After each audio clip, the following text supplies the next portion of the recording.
Imagine if you woke up tomorrow and the only things you have left are the things you thanked Allah for today. How many things will you have?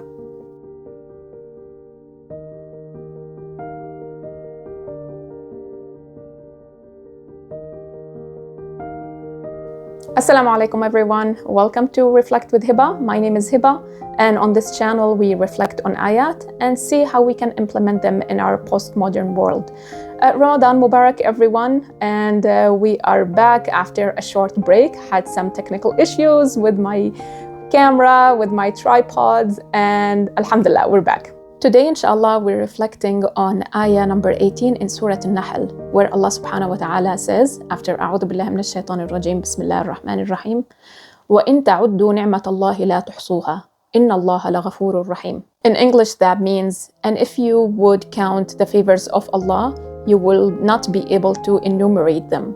Indeed, Allah is all forgiving, all merciful. In this ayah, Allah subhanahu wa ta'ala is telling us, no matter how hard you try to count His blessings on you, you'll never be able to do it. And why is that? It's because blessings and favors aren't just the big things. They're, of course, the obvious: our health, our families, the fact that we have a roof over our head, safety. All of these are the obvious ones. But what about your eyes blinking? It blinks automatically without you even realizing it, preventing our eyes from drying. What about the fact that our heart beats without even us having to even think about it or coordinate? Oh, right now I'm busy, I'm coordinating my heartbeats, I'll do this later. No, subhanallah, it happens without us even realizing it. What about the coffee we have in the morning? Any coffee lover out there? First of all, good choice to go with coffee, not tea. And second of all, it's such a blessing that we even don't think about it.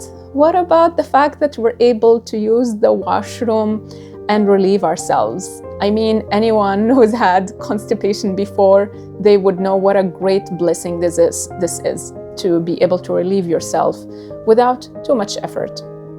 What about the fact that the food tastes so good and Allah blessed us with so many different foods, so many different flavors and colors?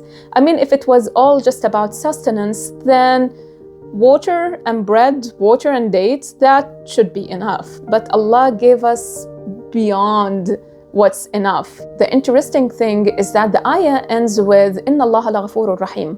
Allah is all forgiving, all merciful. And you would think that the ayah would end with إِنَّ اللَّهَ لَكَرِيمٌ, إِنَّ اللَّهَ لَذُو فَضْلٍ عَظِيمٍ, that Allah is all generous, Allah is the one that gives beyond limits. But instead the ayah ends with Allah's names of Him being merciful and forgiving. And why do you think that is? It's because He created us and He knows our shortcomings. He knows that we forget to be thankful. He knows that we take things for granted, and He knows that we tend to focus on the things we don't have instead of the things we have.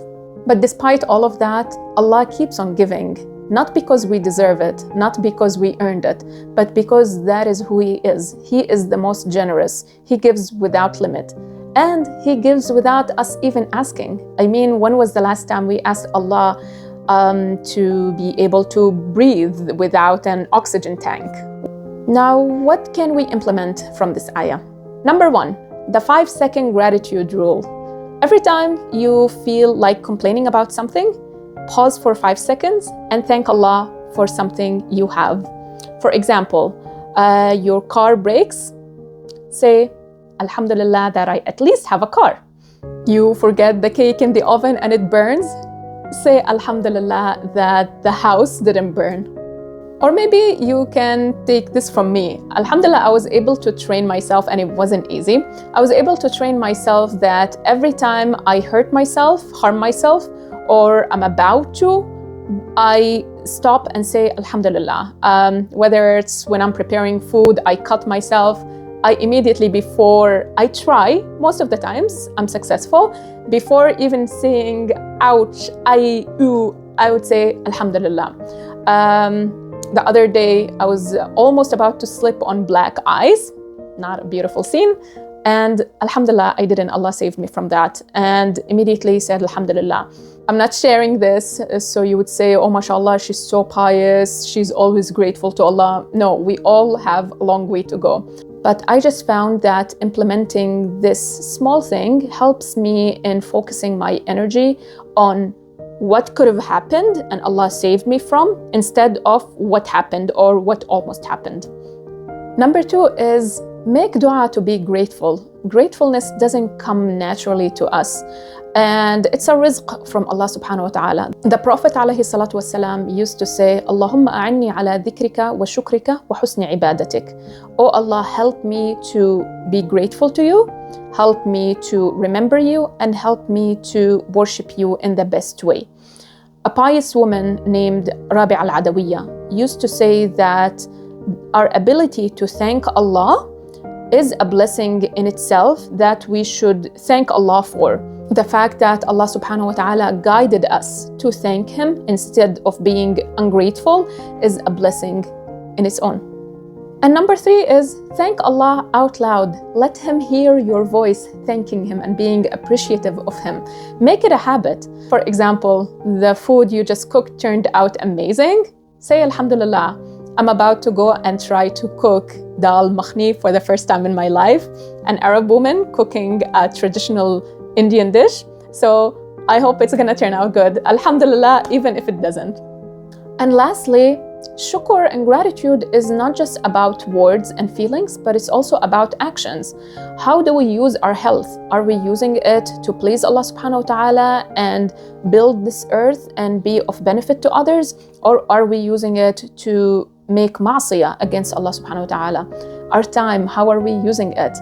Showing gratitude to Allah for blessing us with rizq, halalan tayyiban, by sharing it with others and not being miserly. Honestly, the list can go on forever. But let's try this exercise together. In a comment below, write down one blessing you haven't thought about before. A blessing that's catching your attention for the first time, let's say. And let's see how long this list can go. Honestly, what we're doing here in this channel, it's not rock science. It's not groundbreaking reflections. It's things that we mostly know, but maybe we forget about it or we just need a reminder. So what I'm trying to do in this channel is remind myself and remind you of the beautiful lessons of the Quran.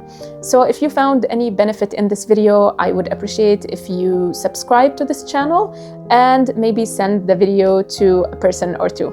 And from my family to yours, Ramadan Mubarak. Assalamu alaikum.